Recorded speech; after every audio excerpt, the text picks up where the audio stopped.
Hey there, guys. Sorry about that. I didn't see you there. Just trying to catch up on some game film, preparing for these predictions that I have to do here. So I guess without further ado, let's go ahead and get started on that. So let's check out these matchups this week. This is a sorry looking bunch. Matchup number one is Patty H versus Knit the Grit. So I'm going to do something a little different this time. So for each of the matchups, I'm going to try to pick one word that kind of summarizes what I feel about this matchup. So for this matchup, honestly, the word that comes to mind is butt stuff. So Nitty comes in with a pretty decently spread out, even approach, even with a bunch of buys. He's got four good but no great wideout plays. Pat's team, on the other hand, has Eckler and Saquon back and a fascinating play pulling in Mario Douglas in his flex. Pat started off the season in the back, but he just keeps on coming and coming from behind. So I think he has a chance at a playoff position. I think he's going to win this week. Verdict is Patrick.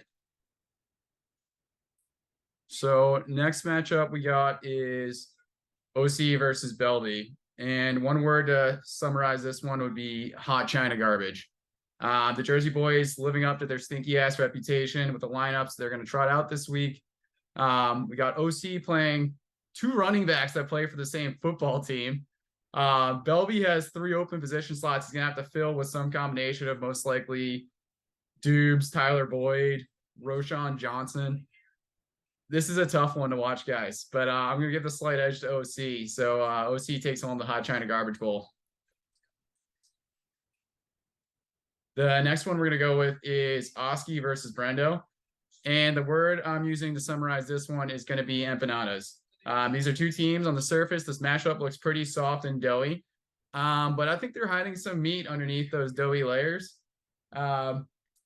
Both teams have a pretty decent roster considering how many buys they got going on.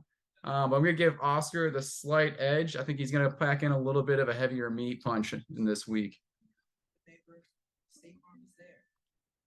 All right, let's go on to Doogie and Dempsey, the Connecticut Bowl. Looking at this matchup here, I'm going to go with practice girl as the one word summary. This is the most Connecticut battle you could try to imagine. Looking at each of their rosters, trying to find somebody to get excited about. I mean, I'm looking at Dugas. We got Keenan Allen against the Jets, I guess. Is that it? And then looking at Dempsey's lineup, I mean, Joe Mixon in Buffalo. He's got Jalen Waddle in the Germany game. So I'll give the slight edge to Dempsey this week. Good job, Dempsey.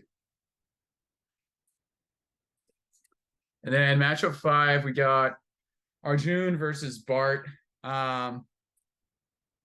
This is a tough one. I mean, this is the one word summary here is just absolute femdom.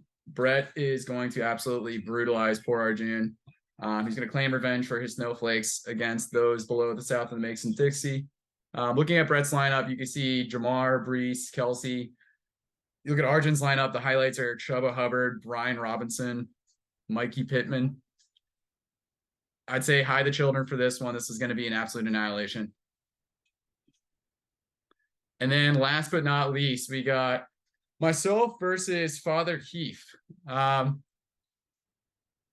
Looking at this matchup here, the one word summary I'm going to go with is the good old glory hole. So the reason for that is Keith is just going in with his eyes closed here, mouth wide open, just going to take whatever comes his direction competitively and perhaps legally, considering that he does not seem to have a way to fill his roster out at the moment. The guys he's playing, I mean, he has a pretty strong roster. I mean, Kareem Hunt's kind of interesting in there. But he's got 2 flex spots with no obvious answer. So good luck scouring waivers for that. So I think that's going to give myself the clear win, and my team is going to continue to march towards the playoffs. So with that, that brings us to the end of the predictions. Thank you, boys, for your time, and may the odds be forever in your favor.